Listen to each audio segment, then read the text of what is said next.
J'ai mes petites questions. OK, ça part. Pierre-Luc Miville, bienvenue à ta deuxième présence sur notre podcast. Merci Ben, encore. merci. Toujours un plaisir d'être avec toi, Simon. Mais là, on te reçoit parce que là, tu as fait un projet malade que, corrige-moi si je me trompe, mais je pense que c'est la première fois que tu es exclusivement réalisateur VFX sur le show Les Minimus de Télé-Québec. Ouais. C'est la première fois que je suis réalisateur slash VFX. Ouais, pas slash, c'est première fois que je suis réalisateur VFX, spécifiquement sur un projet, ouais, surtout télé, là. Puis pour nos amis néophytes, fais-moi la différence entre un réalisateur et réalisateur VFX. C'était quoi comment ta job différenciait? Ben, en gros, c'est une série télé, dans le fond, c'est une quotidienne un peu pour les enfants. Il y a 45 épisodes, c'est des 30 minutes. Pour les 4 à 7 ans, ça joue autant à Radio-Canada qu'à Télé-Québec. Puis cette émission-là, Les Millimus, ben, pour comprendre la job de réalisateur VFX, il faut comprendre c'est quoi. C'est des petits humains qui s'appellent des Millimus. Fait que c'est pas des humains, c'est des Millimus. Ils habitent dans le garage d'un vrai humain grandeur nature. Mais eux sont grands comme ça, là, tu sais. Puis ils sont cachés dans une ville, dans le garage. Puis cette ville-là, on l'a construit, les producteurs chez Trio Orange, ils l'ont fait construire en géant. Donc, dans cette ville-là, tu as des crayons à colorier qui font une palissade. Tu as un gros set de clés qui traîne à terre. Tu as un sac, un haki. Tu as un haki Yeah. qui sert de pouf. Tu as leur petit hôpital. Il y a des plasters qui servent de rideaux. Fait que tout est construit très grand, tout est hot. Là. Tu rentres là-dedans, puis c'est magique. Fait que la plupart des scénarios se passent dans leur village, qui me fait penser un peu au village d'Astérix et Obélix, mais à cause de la petite taille, là, tu sais. Fait qu'ils sont dans leur village, puis c'est un tournage multicam, les comédiens sont là, la plupart des épisodes sont tournés là, mais des fois, quand il faut qu'ils sortent de leur village, faut qu'ils aillent dans le garage. Puis là, le garage, ben on n'allait pas construire un immense garage. Déjà que tout le studio était quasiment pris pour le village qu'on a construit. Fait que c'est là que moi, en tant que réalisateur VFX, j'arrive, puis je filmais des plates de garage, puis les acteurs sur le green screen. Je vais l'expliquer mieux après, là, mais donc en gros, je tourne dans le garage, là où il n'y a pas d'humain, je prends les comédiens sur le green screen, puis je viens les intégrer dans les plans du garage.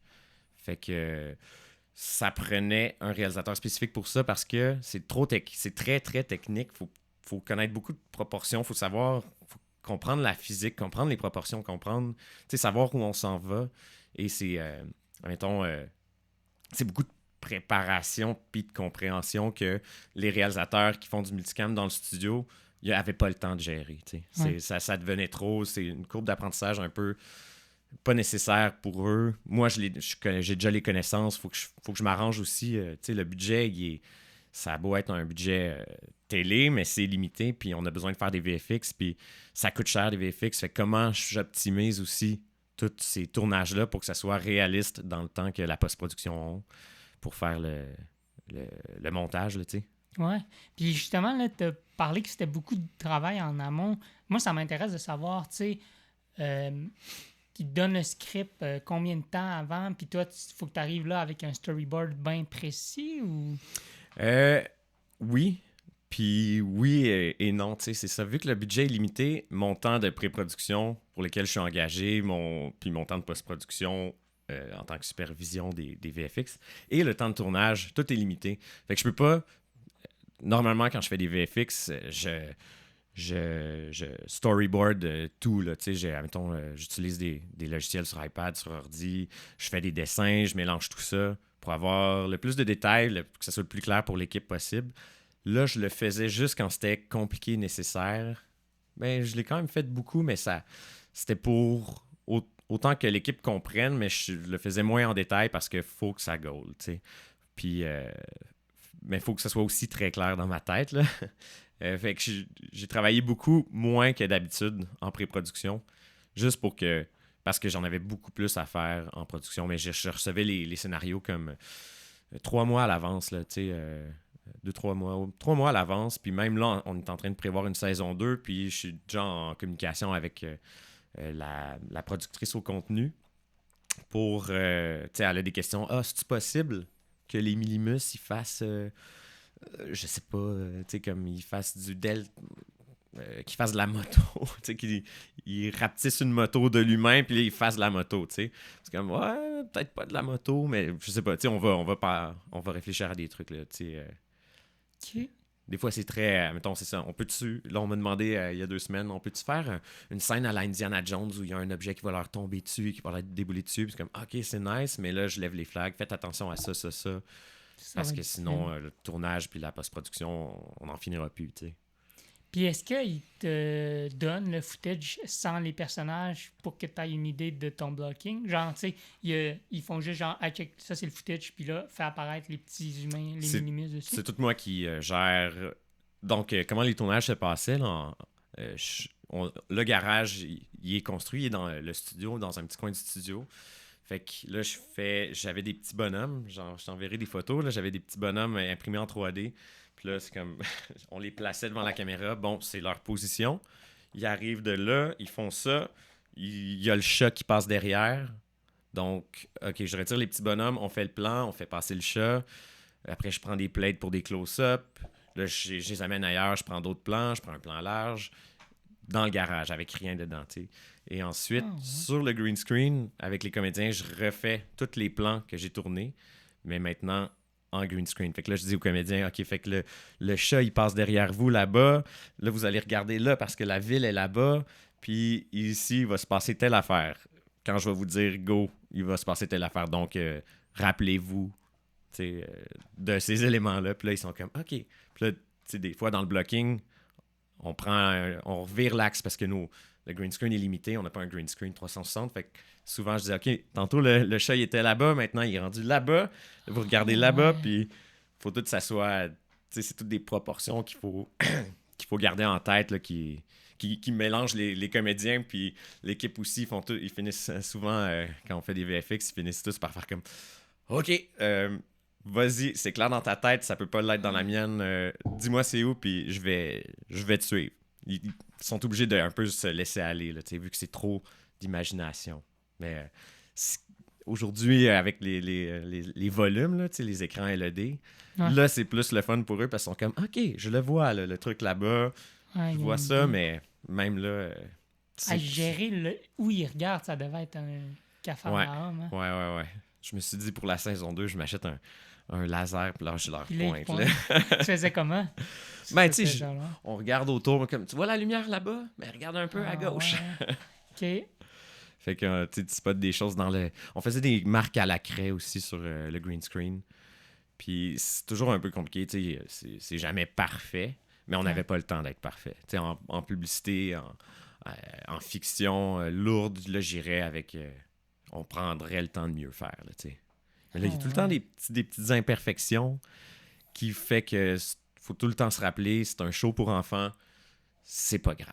C'est vraiment pas la fin du monde. Les imperfections, tant qu'on réussit à mettre la magie à l'écran, là, les enfants, ils veulent la magie, ils veulent pas l'image léchée, la beauté, le flair au bon moment, ils veulent juste la magie. Qu'est-ce que tu veux dire par magie, mettons? Ben, on parle de petits humains là, qui se promènent. Tu veux les voir, les humains, avec un plan large. Là, tu veux, tu veux que les enfants puissent, après ça, chez eux, chercher les millimus, chercher son où. OK, il y en a peut-être dans ma maison, faut que je garde l'œil ouvert. C'est ça que je Ouais. parle de magie, faut qu'ils arrivent à y croire. Ça n'a pas besoin d'être parfait, faut juste qu'ils y croient. OK. Puis je pense on a bien réussi ça. Là. OK. Nice. Fait que là, tu sais, t'es réalisateur VFX. T'es le seul, je pense, réalisateur VFX dessus? Non, dans le fond, le projet, c'est un ami à moi qui s'appelle Pierre-Luc Gosselin qui a commencé le projet, puis là, il avait accepté un autre job. OK. Fait qu'il a fallu... il m'a passé la POC, dans le fond.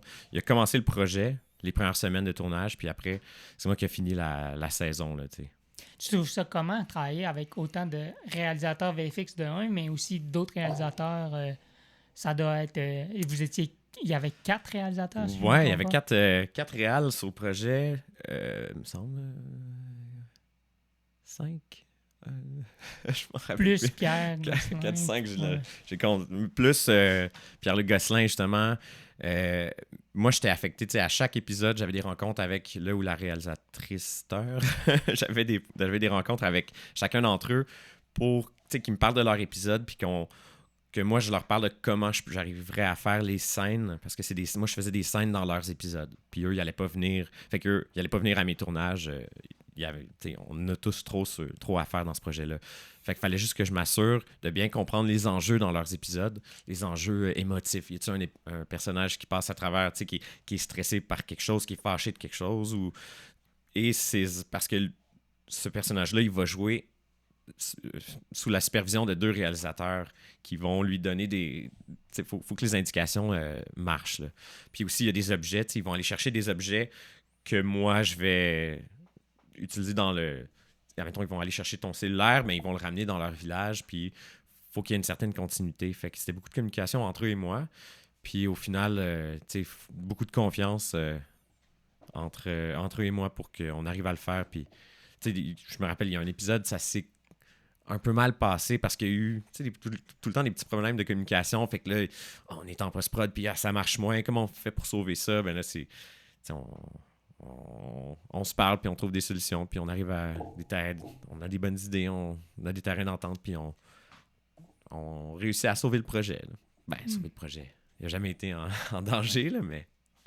Ouais, je comprends. Ça va jamais être comme on veut parfaitement. Non, c'est ça. Mais ce qui est le fun dans un projet jeunesse, c'est que, c'est ça, comme je disais tantôt, est-ce que la magie reste là? Est-ce que l'enfant va y croire? Oui. Est-ce que le parent va y croire? Peut-être pas. Ça va peut-être pas être parfait. Le keying dans les cheveux, il va peut-être laisser à désirer parce qu'on n'a pas le temps de le faire comme du monde. T'sais. Il y a une shitload de job à faire. Il y a beaucoup de travail à faire en post-prod pour que ça soit beau, pour que ça look. Mais on n'a pas besoin que ce soit parfait. On a juste besoin que l'enfant y croit. Puis faut se le rappeler. Faut arrêter de se taper sa tête quand ça répond pas à nos standards. Faut faire le mieux qu'on peut avec les moyens qu'on a. Mais ça, c'est bon, ça. C'est ton premier jeunesse. Comment tu trouves ça, VS, de la fiction normale? Ouais. Ben, normale. Ouais, mais c'est ça. La fiction d'adulte. J'ai fait beaucoup de pubs, de fiction, de comédie, puis mettons, une affaire que je trouve... une affaire qui m'a marqué, vu que c'était mon premier projet jeunesse, c'était... Je l'ai remarqué, puis je me le suis fait dire après, c'est... Les gens ont pas vraiment d'ego. Ils sont pas là pour gagner des prix. T'sais. Aux Gémeaux, nulle part, il n'y a pas beaucoup de prix qui sont décernés pour les émissions pour enfants. Les gens qui font ça, ils veulent faire des projets pour amuser les enfants. Ils veulent faire des projets qui ont de la magie, qui vont divertir les enfants. Leur public cible, c'est les enfants. Les gens qu'on doit toucher, c'est les enfants. Puis c'est pas nos portfolios.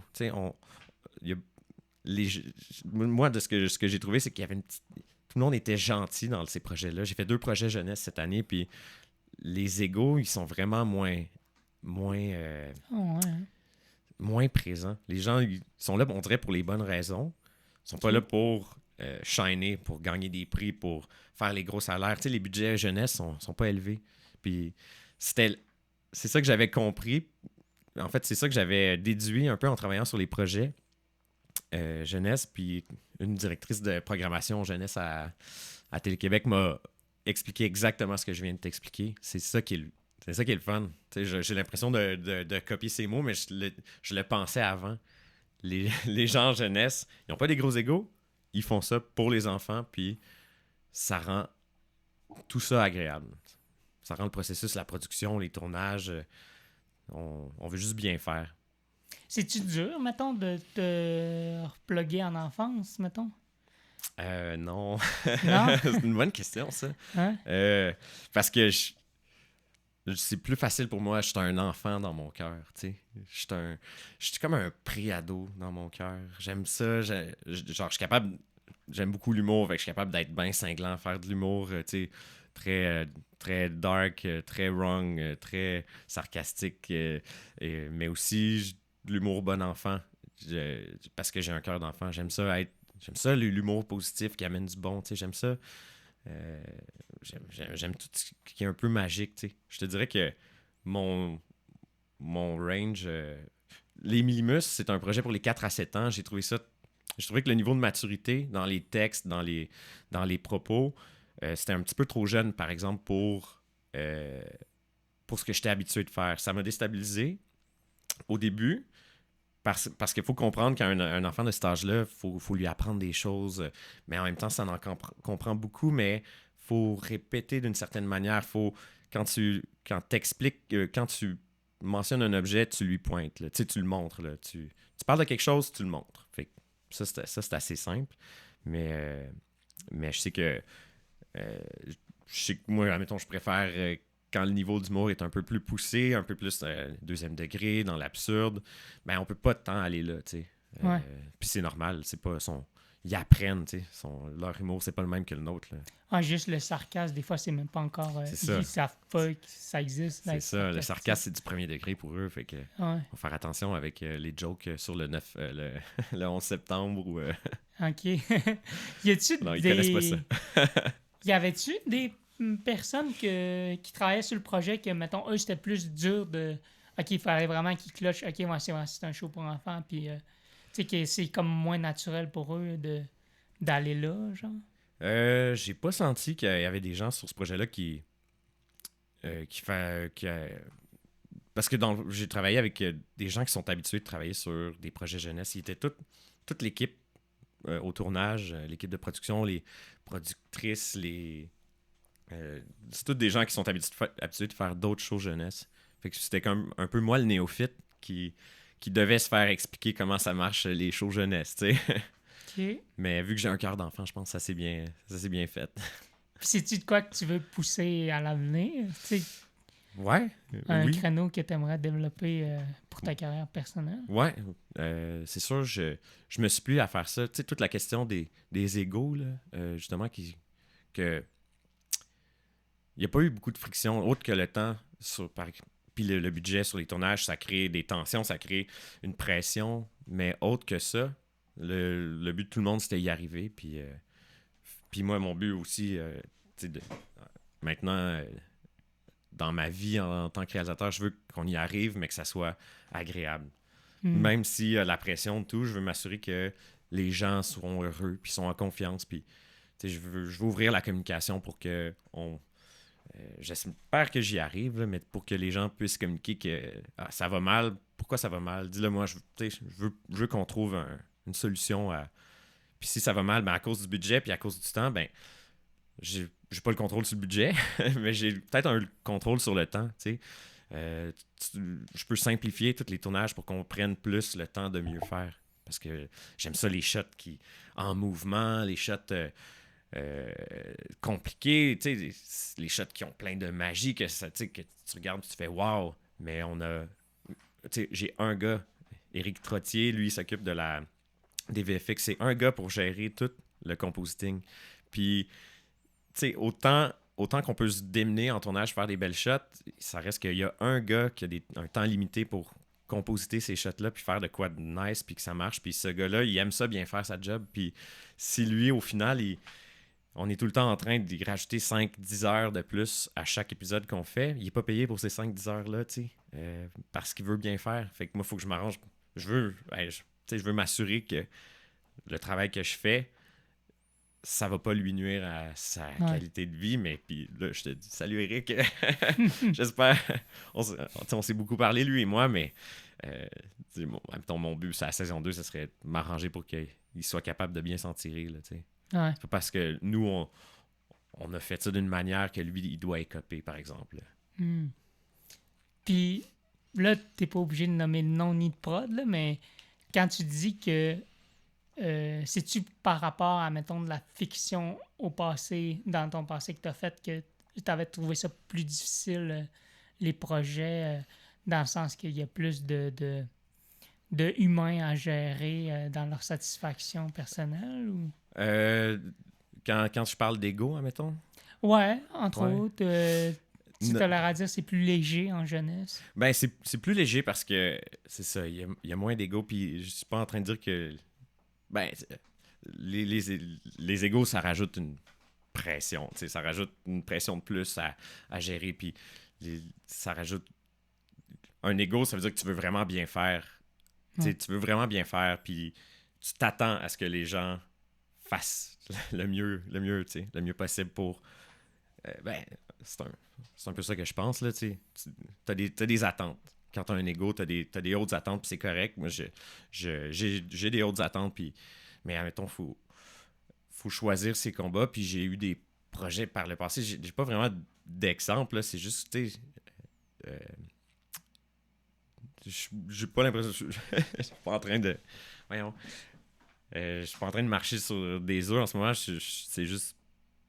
je l'ai ressenti, la différence entre les égos de tout le monde qui veut bien faire, tout le monde qui veut que la série elle gagne des prix, tout le monde qui, comme les comédiens, les comédiennes qui essaient leur face, puis ils portent fièrement ce projet-là, puis ils ont des insatisfactions, ils veulent que ça soit mieux, ils veulent que ça soit plus hot, ils ont des critiques sur la direction photo, tout le monde, là,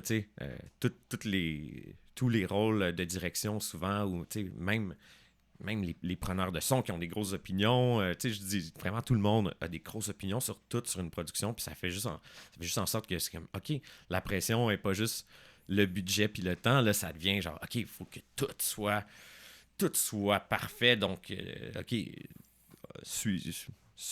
forcez-vous, mettons. Ouais. Puis c'est pas qu'en jeunesse, les gens vont pas se forcer, c'est plus...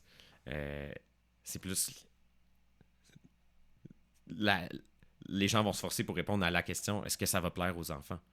Puis c'est parfait. Est-ce que ça va te plaire à toi? C'est pas important, c'est est-ce que ça plaît aux enfants? Puis tu dis ça, mais tu sais, moi, quand tu m'as montré les previews, genre, je m'attendais à rien, mais le niveau est quand même complexe. C'est du haut niveau quand même, là. Genre, j'étais comme, je m'attendais à quoi de cheap, genre comme mes souvenirs de séries d'enfants, mais ouais. c'est léché, là, quand même. Là. C'est léché, c'est pas du petit jeunesse. Mais là. ça, c'est grâce... tout le monde travaille là-dessus, ils sont talentueux, là, tu sais, les directeurs photo avec qui j'ai travaillé, on est des petites équipes, là, on est tellement des petites équipes, pas de budget. C'est moi, le directeur photo, dans le garage avec une assistante de prod, puis des fois, un assistant cam pour nous aider, tu sais. Puis on prend plein de prises partout, puis comme je t'ai dit, le gars qui fait les compositing, tu sais, c'est un seul gars. T'as l'équipe de post-production qui nous prépare les montages, puis, mais tu sais, pour le côté VFX, c'est des petites équipes, là, tu sais. C'est juste que la technologie est rendue là aujourd'hui, sans même utiliser de l'intelligence artificielle. After Effects, tu sais, je sais, moi, j'ai commencé ma carrière en faisant ça, puis ça fait 15 ans que je sais qu'on arrive à faire des belles choses avec rien, tu sais. Qu'on est capable d'y arriver, tu sais. Puis là, faut juste trouver pas avec rien, mais tu sais, on est capable de faire des choses vraiment... justement, c'est Pierre-Luc Gosselin, le réalisateur qui m'a passé la POC sur ce projet-là, qui m'a montré que c'était possible de faire des VFX. Puis moi, j'ai jamais... Là, je suis réalisateur VFX sur les Millimus. J'ai jamais voulu être réalisateur VFX.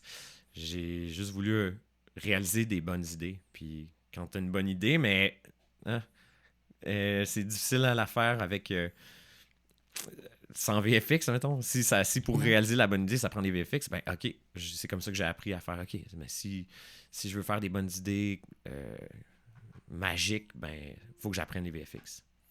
Aimerais-tu ça, être réalisateur jeunesse? Pas VFX, là.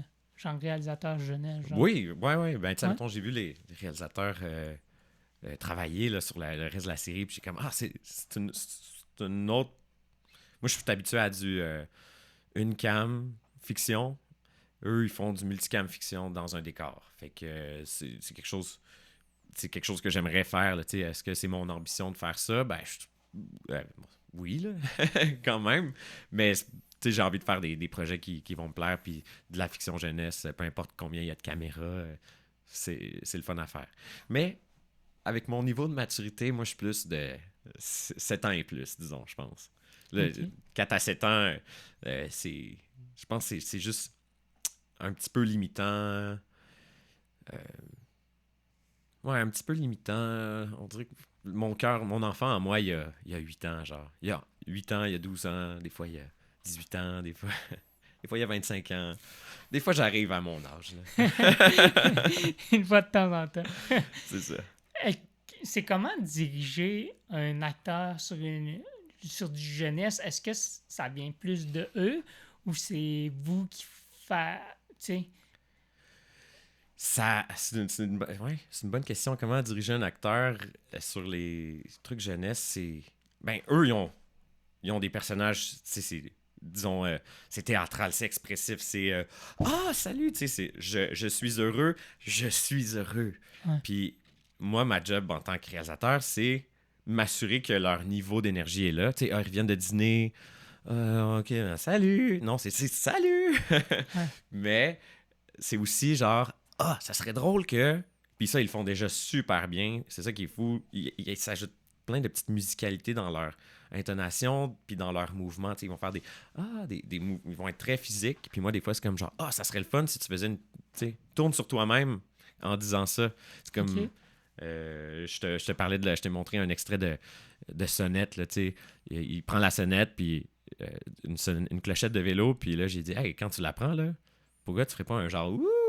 Puis là, moi, j'ai positionné l'acteur sur un vélo. Il est en équilibre sur un vélo. Fait que là, j'ai dit, OK, quand t'es heureux d'avoir la clochette, spin sur toi-même, perds l'équilibre, fais comme, oh, tu vas tomber, tu vas te péter la gueule du vélo, puis OK, non, ça va. Fait que c'est ce genre de mise en scène-là que je peux travailler avec eux, tu sais. Qu'on verrait moins dans de la fiction, que c'est comme Ben, plus... On le verrait autant, en même temps, dans la fiction plus mature, disons. Là, ça serait comme... Ta Non, mais joie, du c'est pas de la sens que- joie. Ta joie, c'est... Ouais. T'as ton passé lourd qui te suit, fait que ta joie est teintée. Là. On irait dans des émotions plus complètes, plus de backstory, plus de genre... Plus joue-moi la joie, mais sans émotion, tu sais. Ouais, ok, je comprends. C'est plus dans la complexité émotive que dans, genre... Mais pas de là à y dicter le mouvement, genre. Je Ben, pense que c'est ouais, plutôt ouais. rare, je pense. Ça dépend si les mouvements ils sont utiles. Important. Ouais. C'est surtout Ok. les déplacements, mais si le comédien... Ben, souvent, mettons, le comédien, mettons, par exemple, Brad Pitt, il veut tout le temps manger quelque chose. Là. Tu iras checker les films de Brad Pitt, il y a tout le temps une scène où il mange quelque chose. D'après moi, je pense que Brad Pitt, il dit « Hey, il me semble que dans cette scène-là, je mangerais quelque chose. » Et, OK, Brad Pitt mange quelque chose. Ouais, c'est bon. T'en as parlé un peu. La caméra a fait même des mouvements un peu, surtout quand vous êtes sur le set, là, moins sur les green screen. Parle-moi de votre élaboration, de votre blocking, que vous avez réfléchi, comment... Même toi, sur le green screen, j'ai vu certains mouvements là, qui est comme ambitieux quand même pour votre budget. Je t'enverrai des shots de ça. Les mouvements qu'on faisait sur... Il y a ça dans les VFX. Des fois, il faut que tu... Si tu prends un mouvement sur une plate, mettons quand je dis une plate du garage, là, disons ici une plate du bureau, ben si je fais un mouvement dans cette plate-là, il va probablement falloir que je recrée le mouvement avec les comédiens en green screen. Peut-être pas. Faut quand même l'avoir essayé pour comprendre. Mais des fois, on va juste pouvoir intégrer les comédiens sans faire de mouvement avec eux. Puis des fois, il va falloir recréer le mouvement parce que les perspectives, autant sur ta personne que l'angle de vue de la caméra, vont vraiment influencer. Puis là, tu vas, mettons, regarder les pieds. Puis les pieds, ils vont flotter sur le garage alors qu'ils auraient dû suivre le garage, tu sais. Puis c'est toute une question de perspective vraiment pointilleuse, là, tu sais. Puis des fois, on s'en rend compte, OK, ça va être trop compliqué, fait qu'on va mettre un petit objet pour cacher les pieds. On va, tu sais, faut trouver les solutions pour donner l'illusion que tous nos mouvements y fit, même si on n'était pas capable de le faire. Si j'avais tourné avec les moyens d'Hollywood, ben j'aurais eu des bras robotisés pour faire des petits mouvements dans le garage, puis des gros mouvements qui ont les mêmes proportions avec les comédiens. Mais là, il fallait y aller un peu à l'œil, puis là, ça devient vraiment tough à gérer en post-production. Puis,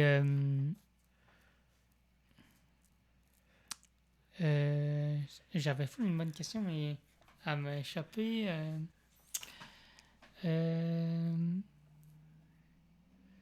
Y a-tu... Bon, ben, je vais aller dans le techno. Vous Ouais. avez shoté avec quoi? Ouais, on a tourné. Ouais. Ah, c'est une bonne question. On a Ouais. tourné avec des Sony FX, Ah ouais, hein? FX9. En studio, ils tournaient avec des FX9, les grosses caméras sur des. Comment on appelle ça? Des trépieds PED. C'est des pédestals. Des piédestals sont sur roue, puis là, tu les déplaces facilement, tu les montes facilement. Tu peux faire des mouvements avec des petits dollies, Ouais. là, tu sais. Ah ouais, des dollies avec Ouais, ça? tu peux faire des dollies qui vont dans tous les sens.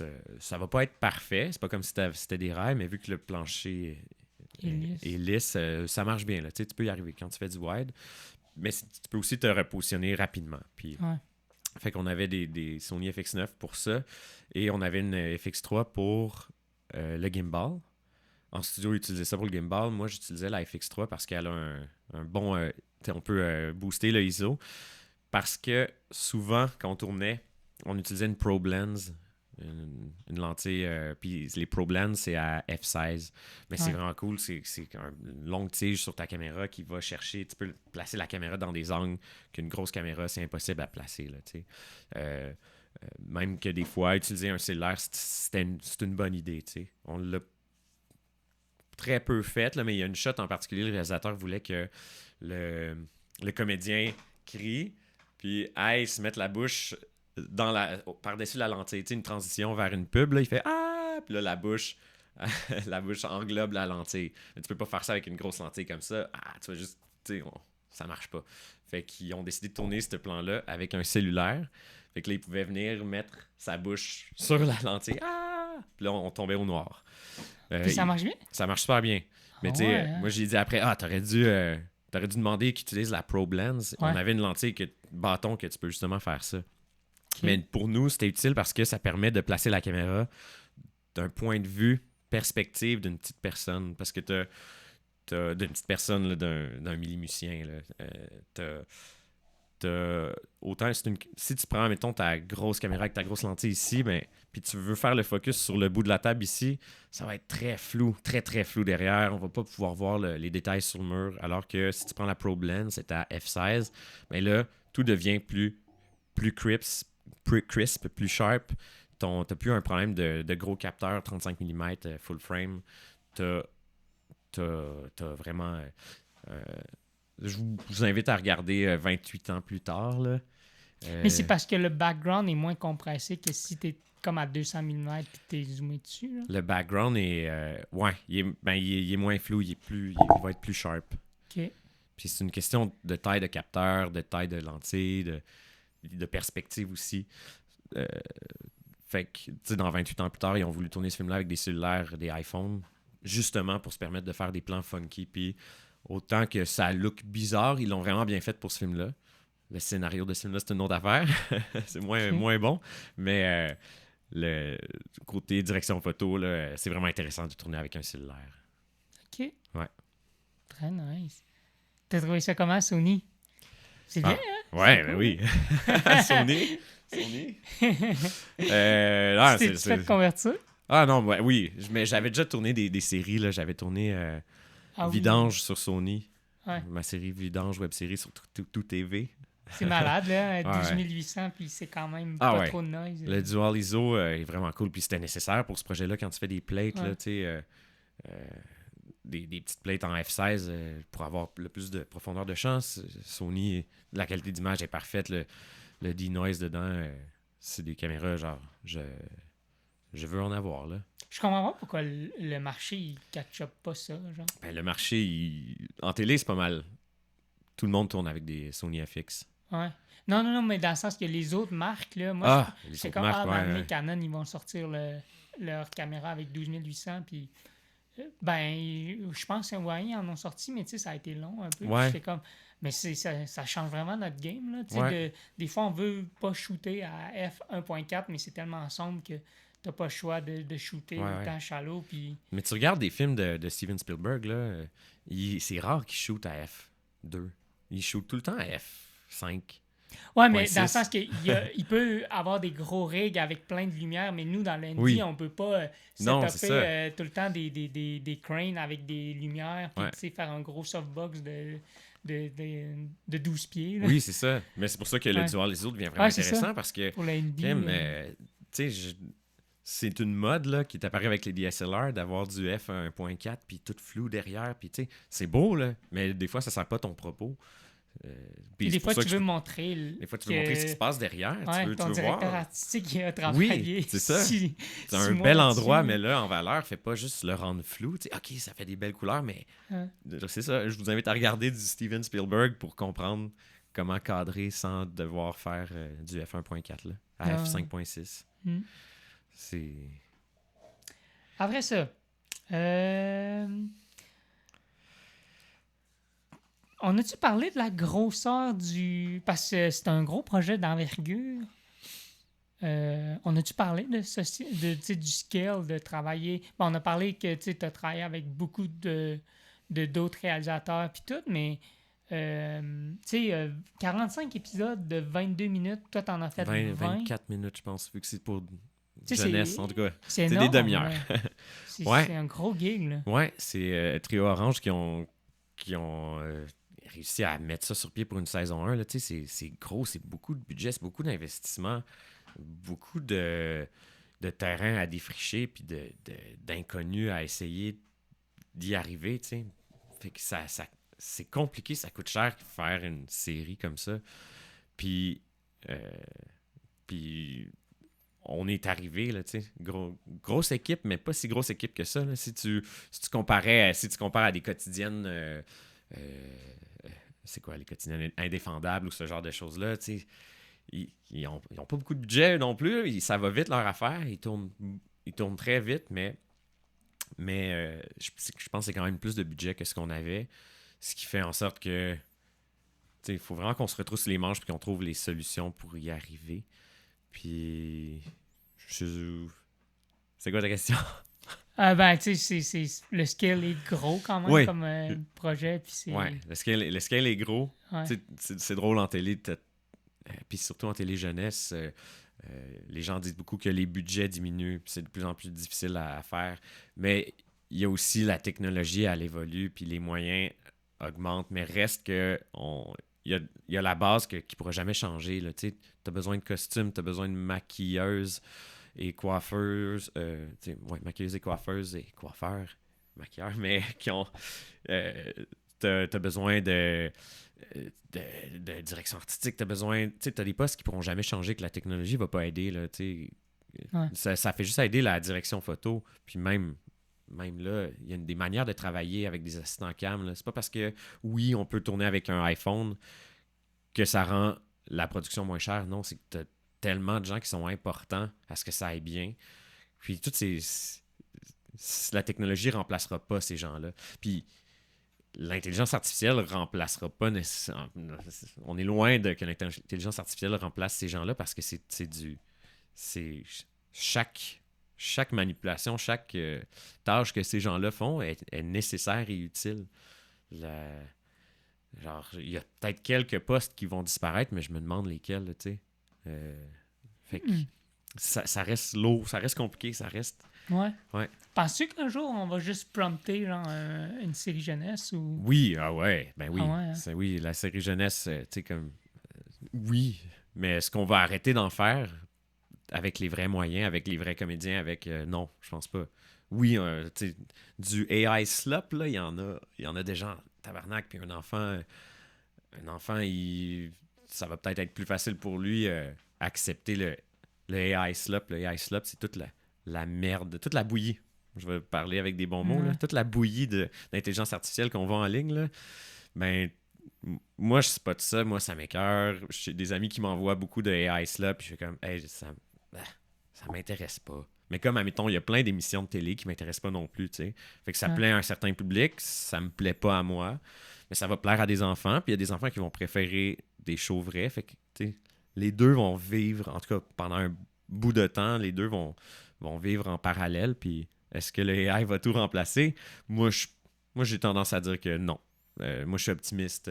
Je suis pessimiste dans la vie, là, où je suis réaliste, mais pour ça, je suis optimiste parce que, oui, le AI va prendre beaucoup de place, mais ça va pas écraser puis tout effacer. Là. Les gens vont continuer, les créateurs, les artistes, les comédiens, tout le monde, tout ce monde-là vont vouloir continuer à travailler puis à créer. Fait que ça va continuer d'être créé, tu sais.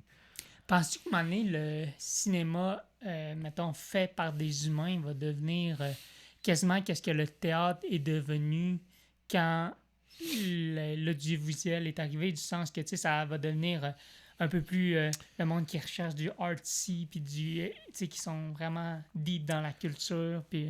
C'est un excellent point. C'est un excellent point, oui. Je suis sûr qu'on va en arriver à ce que le cinéma soit le vrai cinéma où edgy, là. ça soit du edgy, ça soit niché, Ouais. puis les gens vont consommer de la grosse bouillie, des sacs de chips, puis de la grosse poutine sale qui va être remplie de VFX puis de AI. On est déjà là-dedans. Tu sais, les gros blockbusters, c'est rempli de VFX. Là. Les gros blockbusters vont être remplis de VFX AI dans un futur très, très, très proche. Puis, à un moment donné, ça va être des gros blockbusters de AI. Je sais pas. Tu sais. Il n'y aura plus de cinéma, en fait. Fait que les gens vont écouter ça de chez eux. Puis, ils feront bien ce qu'ils voudront, en fait. Moi, plus de cinéma? Ah, ben. Non, mais ça va rester comme les salles de théâtre. Ouais. C'est ça. Il y en a quelques-unes, puis ils ont de la misère à survivre, puis c'est edgy. Mais les cinéplex vont peut-être plus se convertir en la sphère de Las Vegas, là, en des expériences. Mais déjà, dans les années 90, ça parlait de ça, là, le cinéma 3D, mais c'est des gimmicks, là, le cinéma 3D, moi, ça m'a jamais intéressé, puis on le voit aujourd'hui, il n'y en a plus vraiment de films en 3D. Y en a-tu encore? En tout cas, il y en a encore, mais les gens vont... C'est pas parce que c'est 3D que tu vas le voir, tu sais. Le Volcanosaure ou Bob l'éponge, tu sais, les chaises qui bougent, là, c'est des attractions. Mais le cinéma en tant que... Le cinéma qu'on a connu dans les années 1900, là, tu sais, tu vas t'asseoir au cinéma, tu vis un événement, ben ça va rester... je pense que ça va rester... ça va continuer d'exister, edgy, de manière... niché, mais qu'est-ce qui va être remplacé? Mais je pense que ça va être le gros artifice. Comme j'ai dit, la sphère de Las Vegas. Là. Il y a quelque chose que, genre, mets-moi en plein la vue, là, puis fais-moi vivre une grosse expérience, puis genre, je vois les Backstreet Boys ou me faire un show, là, puis je pense que ça va prendre beaucoup de place. Là. Des centres belles / des sphères qui vont s'installer un peu partout, puis tu vas vouloir aller voir tes gros shows. Puis qui vont augmenter le prix significativement, là, genre 50$ pour aller voir un Marvel genre 4DX. Ouais. Il y a un gros avenir pour ça. Ouais. Mais pour le cinéma, il y a un avenir. Moi, je suis convaincu que ça va pas mourir, mais non. Il y a trop de créateurs qui ont envie de faire du cinéma, qui ont envie de jouer, qui ont envie de produire, réaliser, jouer, composer de la musique. Les gens aiment beaucoup travailler sur les projets de fiction, puis que ce soit jeunesse ou plus, c'est des projets excitants. Ça n'arrêtera pas. Je vais faire un gros coq à l'âne parce que je pense que c'est la question que je me rappelais plus tantôt. Là. Mais tu as dit c'est mon deuxième projet jeunesse. C'est quoi ton premier? Ben, ça, c'était mon premier. Puis j'ai fait 2 projets jeunesse cette année. Ouais. Après, t'en as refait un autre. Fait que, en septembre, j'ai tourné une série jeunesse pour ados. Fait que là, c'est plus proche de mon niveau de maturité. C'est quoi, t'as-tu le droit de le dire? Oui, c'est pas sorti, mais ça s'appelle La mascotte du chaos. C'est une série pour Télé-Québec destinée aux adolescents et qui est principalement destinée à être diffusée sur TikTok et les plateformes en format vertical. Ouais, tu m'en avais parlé un moment donné, que c'est comme, on pense à juste tourner vertical. Ouais. T'as trouvé ça comment? Ben, j'ai trouvé ça, j'ai trouvé ça vraiment le fun. Là. C'est le fun de tourner de la jeunesse parce que moi, j'aime ça, ce qui est coloré, ce qui est... j'aime ça coloré, puis j'ai pu mettre bien de la couleur là-dedans, bien de fun, bien de... Tu sais, les comédiens étaient tous... une des choses que j'ai préférées, c'est que les comédiens étaient leurs personnages. On les a tellement bien castés, là, dans le sens... On a passé des auditions, puis ils sont arrivés, puis à chaque jour, ils me surprenaient à quel point c'était... On avait imaginé un personnage, puis le comédien nous donnait ce personnage-là, mais encore mieux. C'était parce qu'eux étaient sais, quand je disais couper, Crier. couper, ça suffit. Attends chez toi. Quand on coupait, ben là, ils restaient pas dans leur personnage, ils devenaient eux-mêmes, puis ils jasaient entre eux, puis j'étais comme, ah, T'es encore lui. c'est encore du le method personnage, acting. c'est ça. C'est ça. Ça je vais encore parler de Spielberg, mais Spielberg, lui, c'était ça sa technique. Il essayait de caster un comédien un acteur qui était le plus proche de son personnage possible. Puis que quand il se posait des questions, tu sais, qu'est-ce que le personnage ferait à ce moment-là dans la scène, ben, il se retournait vers son acteur et disait, ouais, qu'est-ce que tu ferais? Fait que là, l'acteur devient investi, puis c'est lui qui mène, tu sais. Puis, C'est comme ça que tu as casté ce projet-là ou t'étais-tu impliqué dans le casting? Oui, on a fait des auditions, puis j'étais impliqué dans le casting, mais tu sais, j'ai pas casté ce projet-là en me disant je suis Spielberg et je vais faire comme Spielberg, mais ça a juste à donner que chacun des personnages, on s'est rendu compte chacun des comédiennes, on les avait castés, puis qui étaient vraiment proches des personnages, fait que C'est comment que tu fais ton casting, toi? Moi, ça me fascine de voir. C'est quoi tu leur fais faire une scène, puis tu t'essaies de t'imaginer, tu sais, le projeter dans les autres scènes aussi? Ou puis quelle scène tu choisis? Tu t'en choisis une qui est vraiment profonde des émotions ou une normale? ben Ou les là, deux? c'était un projet jeunesse, fait que on a envoyé des scènes qui étaient plus puis on avait tout le temps 6 comédiens tout le temps dans chaque scène. Fait que là, c'est difficile. 6 comédiens? Ouais. Oh, c'est pas mal. 6 comédiens dans chaque scène. Puis ça fait beaucoup de découpage. Là. Ouais. Ça, je vais pouvoir te parler justement des techniques qu'on a utilisées pour rendre ça T'es possible. shooté à là. 3 cams encore? Non, une seule cam. Ah, ouais. OK, mais c'est un cauchemar. Ouais. Mais non. Non, parce que on tournait horizontal. Le directeur photo, Samuel Pinel-Roy, on tournait avec sa Sony Burano, puis c'est une bonne cam, là, mais on s'arrangeait pour... Il a construit un plexiglas qu'on mettait par-dessus le moniteur, puis là, sur le plexiglas, on avait isolé un cadre gauche, un cadre droit, puis ça, c'est... Ah, on a 2 cams avec une cam. Fait que je plaçais les 2 comédiens face à la caméra, puis ça faisait un close-up par personne, admettons. Mais Un t'es plan jamais isolé. de side, par exemple. Non, parce qu'on était tout le temps à 6 comédiens, fait que c'était tout le temps des cercles. Fait que là, ces 2 Ok, comédiens, je vois. c'est tout le temps des triangles, fait que je prenais 2 personnages qui faisaient face au triangle de l'autre bord, puis OK. les jeux de regard, ça marche super bien. Tu sais, au-dessus de 3 personnes, là, les jeux de regard, ça devient comme tout Ouais. le temps important de respecter un 180 degrés parce qu'il est partout. Faut juste que tu réfléchisses à ton affaire puis que ça ait du sens. Là. Ouais. Faut que tu prennes un point de vue de la scène selon, OK, cette scène-là, je veux avoir le point de vue de tel personnage. C'est ce personnage-là qui vit une quête émotive. Là. Ben, on prend son point de vue à cette personne-là, puis... Ouais. Puis après, au montage, là, c'est toute une question de regard aussi. Faut que tu t'assures que quand quelqu'un parle, pour qu'on comprenne où, il faut que les personnes qui écoutent regardent la personne qui parle. Tu sais. T'as-tu trouvé ça limitant, faire de la fiction verticale? Genre, parce que là, il y a beaucoup moins d'infos qui rentrent. Juste un over-the-shoulder, genre, c'est... Tu sais, t'as sa tête, puis tu sais, faut pas trop qu'il... Ouais, on pouvait pas faire les beaux cadres comme on voulait, là, tu sais, avec une belle amorce. Puis... Mais tu sais, je t'ai dit, on tournait pas tout le temps 2 plans isolés. Tu sais, on avait tout le temps... la plupart du temps, c'était une caméra qui faisait un plan. Mais c'est difficile à faire ton beau cadre avec une belle amorce parce que justement, dès que la personne va bouger un peu, tu vois plus rien. Tu n'as pas de marge de manœuvre. Fait. Puis aussi, le preneur de son est habitué de percher en haut, mais là, vu qu'on tourne en vertical, on a beaucoup plus de headroom. Fait que le preneur, la perchiste, elle était tout le temps en train de rusher. Là, Steve. Là, c'est comme, mais tu perches sur le côté. Ah, ok, non, ça marche, ok.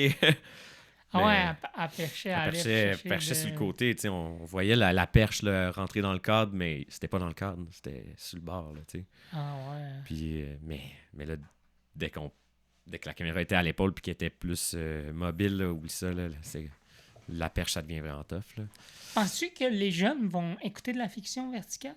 Penses-tu que ça va s'en venir Ouais. ça? Ben, les jeunes en écoutent déjà. Tu sais, t'as plein de mini-séries qui sont qui viennent d'Asie, par exemple, ou c'est gros, c'est big in China en ce moment. Là. Ah ouais, hein? Ouais. La fiction. La fiction verticale, c'est des mini-séries. Il y a un article qui était sorti dans la presse, justement, c'est à la fin de l'été, qui parlait de ça, puis il disait pas plus que deux comédiens. Là, on est comme fuck. On était en train de tourner la série, puis fuck, nous, on a 6 comédiens dans chaque scène. Mais. Comment tu fais bouger ta cam là-dessus? Es-tu tout le temps sur trépied? Ouais, non, elle n'est pas tout le temps sur trépied. Elle était sur trépied quand j'avais une personne à gauche, une personne à droite, quand j'avais 2 personnes dans mon cadre. Mais sinon, quand c'était un plan seul, là, on était plus à l'épaule. Puis Sam Pinel-Roy, le DOP, il y a une Steadicam, fait qu'on faisait des plans de Steadicam. C'est cool, c'est Steadicam en mode horizontal, vertical, je veux dire, en mode vertical, le feeling est différent, tu sais. Shootais-tu plus wide que d'habitude en horizontal pour voir plus un peu de ton environnement ou tu te tenais à quelle longueur non, focale? Ben oui, tu sais, des fois, c'était comme, OK, mettons en 16 mm, prends-moi un plan large parce qu'il faut réussir à rentrer 6 comédiens. Fait que là, tu shoots plus wide, tu as beaucoup de plafond, beaucoup de plancher, puis tu as 6 personnes qui sont en plein milieu pour qu'on comprenne l'espace, tu sais. Si tu le fais pas, ce plan-là, ben tu as 6 personnes, ils sont où, là? Ça prend le plan qui était 6 personnes dans le même plan pour comprendre ils sont où dans l'espace. Mais c'est ça fait en sorte que tu vois le plafond. Puis pour rendre ça plus le fun, ben avec le directeur photo, on a planifié de la couleur, tu sais, dans le lieu, là. On a blacké toutes les fenêtres. Ben, je dis c'est ça. Moi, j'ai pas blacké les fenêtres. L'équipe a réussi à blacker les fenêtres pour qu'on coupe la lumière du jour, puis qu'on soit tout le temps dans un éclairage plus sombre pour qu'on puisse bombarder les murs de couleurs, puis que ça soit le fun, que ça soit coloré. Là. Tu swipes TikTok sur ton cellulaire, tu tombes là-dessus, t'es comme, oh, c'est punché, c'est coloré, c'est quoi? Puis en plus, c'est un show de mascotte. C'est ça, je t'ai pas dit c'était quoi la série. La série, c'est un show de mascotte. C'est des jeunes qui reçoivent leur formation, qui appliquent à un job pour devenir mascotte, puis ils reçoivent leur formation pour devenir une mascotte. OK. Ouais. Comme c'est leur premier job, genre, des jeunes. Comme si c'était leur premier job, ouais. OK. Fait que là, ils apprennent les rudiments de la mascotte. C'est comment on se comporte avec un enfant qui est hyper actif, qui a juste envie de t'arracher ton costume, ou un ado qui s'en fout, puis ou un épisode avec Richardson Zephyr, il joue un très vieux. C'est ça la joke, là. Il est pas très vieux, mais il est super bon. Il est comme... il est malade, puis il cogne. Il frappe les mascottes, là. Vous irez écouter l'épisode avec Rich. Ça doit être drôle. Puis vu que c'est ado, tu peux être un peu plus trash, un peu, genre. Vu que c'est ado... Tu peux oui, comme être plus... tu peux être plus trash, plus... hein. Sans être... Ça reste Télé-Québec, tu sais, sans être vulgaire ou... je sais pas, les sacs qu'on a-tu fait, là? Je pense pas. Mais tu sais, en restant... Tu peux être plus rough. Ils peuvent s'insulter entre eux. Il y a un personnage qui niaise, qui en niaise une à un moment donné, plusieurs fois. Ou tu sais, c'est ado, là, tu sais. Ça prend ça, là. On veut être rough and tough quand on est jeune. Ah ouais. Moins que... Ouais. Puis c'est-tu sorti, là, sur TikTok? Non, c'est ça. Le monteur est en train de travailler sur la série en ce moment. Ça sort en mars-avril. As-tu vu un peu des rushs de ça? J'ai vu tous les rushs parce que je regardais le moniteur. Ah. Mais j'ai pas revu. J'ai monté une petite scénette. Ah oui, après le premier jour de tournage, j'étais allé monter... je voulais voir, OK, est-ce que les angles de vue, ça marche entre les personnes? Mais j'étais allé monter une scène, puis OK, ça marche. Mais c'est bien important. Le montage, il faut qu'il soit tellement rythmé, précis. Tu sais, justement, les yeux, si quelqu'un tasse les yeux, puis tu coupes, tu veux aller voir ce qu'elle regarde. Si tu tasses les yeux, puis tu coupes vers quelque chose d'autre, c'est comme, oh, OK, on a 6 personnes, puis là, qu'est-ce qu'elle regardait, cette personne-là? On est rendu où? On dirait qu'un peu, c'est les yeux qui guident les cotes, qui guident où tu coupes. C'est les personnages, ce qu'ils regardent, ce qu'ils ressentent, c'est ça qui va guider ta prochaine coupe. Là, OK. Puis vous allez publier ça... OK, non, c'est TikTok. Parce que j'ai pas de TikTok, il faut que je me mette dans le bain. Mais ben, c'est des reels. C'est des reels Instagram. Reels, là, tu swipes de même, puis là, t'arrives là, puis là, tu swipes, puis t'espères que tu te fais pas spoiler, genre. Ouais, Ça se suit, là. c'est ça. T'as un épisode spoiler, le dernier. Ok. En fait, c'est 28 épisodes en tout, là. Puis t'as le dernier qui est un épisode spoiler. Puis t'as le premier qui établit, mais sinon, le reste, ça s'écoute tout dans le désordre, là, puis tu peux tomber sur un épisode, puis c'est pas grave si t'en as pas vu d'autres. C'est juste divertissant, c'est juste le fun, là, tu sais. Vous êtes quand même des précurseurs là-dedans. J'en ai pas vu encore, moi, Ouais. des séries verticales. Ben, Télé-Québec, ils disent qu'ils n'ont fait 3-4 autres. OK. Je pense qu'on est le quatrième. Mais c'est la première fiction. Ouais, c'est la première fiction, genre, que chaque épisode est lié. C'est la première fiction, ouais. Est-ce que l'approche, tu sais, parce que mettons, sur TikTok, c'est vraiment rapide. Fait que si en 5 secondes, j'ai pas catché où tu voulais m'amener, je serais déjà plus là. Est-ce que vous.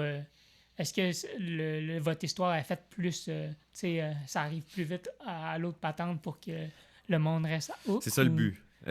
Est-ce qu'on réussit à tout coup en fait, on est en train de monter en ce moment, fait que je sais pas encore, mais je suis pas mal sûr que non, on réussira pas à chaque épisode à faire ça. Mais moi, mon but, c'est avec les montages, c'est que, OK, en 1 seconde, est-ce que l'image accroche? En 3 secondes, est-ce qu'il se passe quelque chose pour me donner envie de résister à swiper 5 secondes? Tu sais, souvent, ce qui va te faire swiper après 3 secondes, là, c'est genre, ah, ça a l'air d'une série télé dont je me fous, là, tu sais. Ou ça a l'air d'une pub. Fait que, ok, le but, c'est de résister jusqu'à 5 secondes. Est-ce qu'il s'est passé de quoi d'intéressant, le fun? 7 secondes, puis, OK, après une dizaine de secondes, là, ta personne est accrochée dans l'histoire. Si tu réussis à arriver jusque-là. Fait que mon but, c'est d'arriver à accrocher quelqu'un en 10 secondes pour qu'elle ait envie de connaître l'histoire. Parce que ça reste quand même des épisodes qu'on veut pas plus long que 3 minutes, mais qui vont arriver souvent à proche de 3 minutes, là, tu sais. Ouais.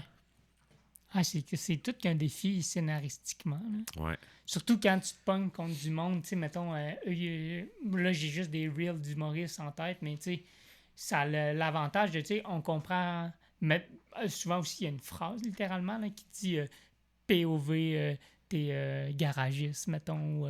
Ouais. Fait Ouais. que, genre, là t'es comme, OK, tu peux traiter, ça m'intéresse de voir c'est quoi sa take sur les garagistes ou sur Ouais. ils rient des enseignants. Ben là, Ouais. OK. Fait que, mais en fiction, des fois, tu sais, c'est sur les réseaux sociaux, c'est comme ça tourne autour du pot. Puis là, tu sais, t'es longtemps sur un plan sur le gars qui hésite, puis t'es comme, bon, ben, ça, c'est un film, puis c'est comme pas la place C'est pour ça. écouter ça. Genre. Souvent, là, les montages, OK, en film puis en télé, ben, en télé, c'est compressé, mais en film, là, tu laisses les silences. Les silences Ouais. sont super importants. Si ton film est bon, le silence est important. Si ton film est pas bon, le silence est chiant. Ah. Puis en télé, là, tu compresses plus. Puis là, on est en web, tu compresses encore plus. Puis en TikTok, c'est genre, il n'y a plus de silence. Il en faut plus. Là, fait que cette série-là, ça va être vraiment difficile parce que ça reste de la fiction. Puis les silences restent importants. Mais il va falloir que chaque silence...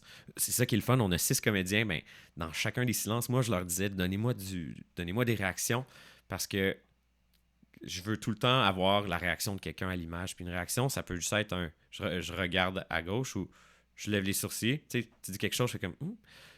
Des petites réactions, là, tu sais, ou juste hausser les épaules, juste un petit mouvement pour que, OK, j'ai un petit mouvement, je peux couper à un autre petit mouvement, je peux couper à un autre quelque chose qui va constamment me donner une information pour que je reste scotché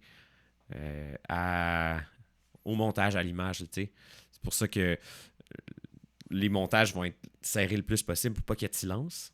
Tu sais, genre, puis que je puisse couper à une réaction s'il y a un silence, une réaction qui va combler mon besoin d'avoir de l'information, d'être diverti, de voir quelque chose qui se passe. Tu sais.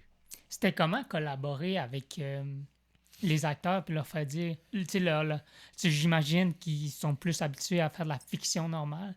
Puis là, tu leur dis, là, ça va être condensé, puis tu sais, c'est pas la même mission qu'on a. Y étais-tu intéressé à ça ou?